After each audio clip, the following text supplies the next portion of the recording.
राज्य शासनानं शालेय पोषण आहारातून अंडी बंद केल्यामुळे याविरोधात शरद पवार गटाचे आमदार जितेंद्र आव्हाड यांनी जिल्हाधिकारी कार्यालयात आंदोलन केलंय। आक्रमक झालेल्या आव्हाडांनी कार्यालयामध्ये चक्क अंडी फोडली। सरकार शाकाहार मांसाहार करून विद्यार्थ्यांच्या आरोग्याशी खेळत असल्याचा आरोप त्यांनी केलाय।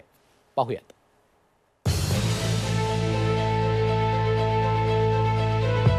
ठाण्याच्या जिल्हाधिकाऱ्यांच्या टेबलावर ही अशी अंडी फोडून टाकण्यात आली होती।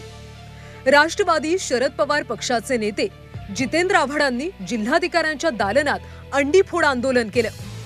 शालेय पोषण आहारात 24 लाख विद्यार्थ्यांना देण्यात येणारी अंडी अचानक बंद करण्यात आली। पोषण आहारात बंद करण्यात आलेल्या अंड्यांमागे राजकारण असल्याचा आरोप जितेंद्र आव्हाडांनी केलाय। दाट शंका आहे ती म्हणजे बीजेपी शासित मध्य प्रदेश, गुजरात, राजस्थान आणि आता महाराष्ट्र यांनी अंडी बंद केली आणि त्याचबरोबर दक्षिणेतली जी राज्य कर्नाटक, तामिळनाडू, आंध्र प्रदेश, केरळ यांनी अंड्यांचं प्रमाण वाढवलंय। हा कुठेतरी छुपा अजेंडा तर आपण नाही ना मनुवादाचा, कारण का महाराष्ट्रामध्ये एक कळत नकळत युद्ध सुरूच आहे, मांसाहार विरुद्ध शाकाहार।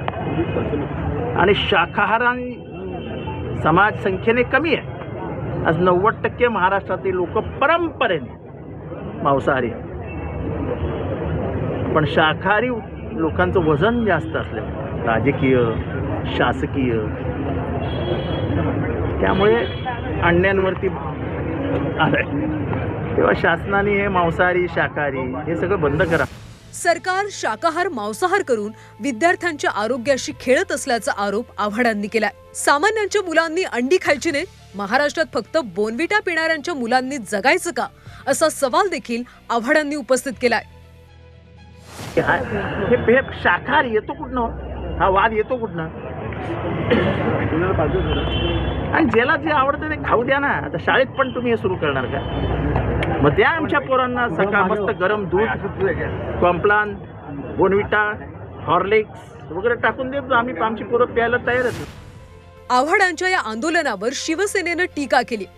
आव्हाडांना कोणताही विषय जातीय वादाकडे न्यायचा असतो असा टोला खासदार नरेश म्हस्केंनी लगावला। वादाकडे नेण्याकडेच त्यांचा जास्त कल असतो। धार्मिक वाद निर्माण करणं, जातीय वाद निर्माण करणं हे आव्हाडांचं काम आहे। त्यांचा मतदारसंघ आहे, परंतु मायनॉरिटीची मतं घ्यायची असतील की अशा पद्धतीने वाद निर्माण करणंची गरज आहे असं मला वाटत नाही। पोषण आहार हा विद्यार्थ्यांसाठी अतिशय महत्त्वाचा आहे। त्यातही आहारात अंडी हा महत्त्वाचा घटक आहे। ज्या विद्यार्थ्यांना अंड खायचं नाही त्यांना देऊ नका, पण जे विद्यार्थी अंडी खातात त्यांना अंडी देणं बंद करू नका अशी अपेक्षा आहे। त्यामुळे सरकारनं अंड्यांच्या फंड्याचं राजकारण करू नये अशी अपेक्षा व्यक्त केली जाते। शुभम कोळी, झी 24 तास, ठाणे।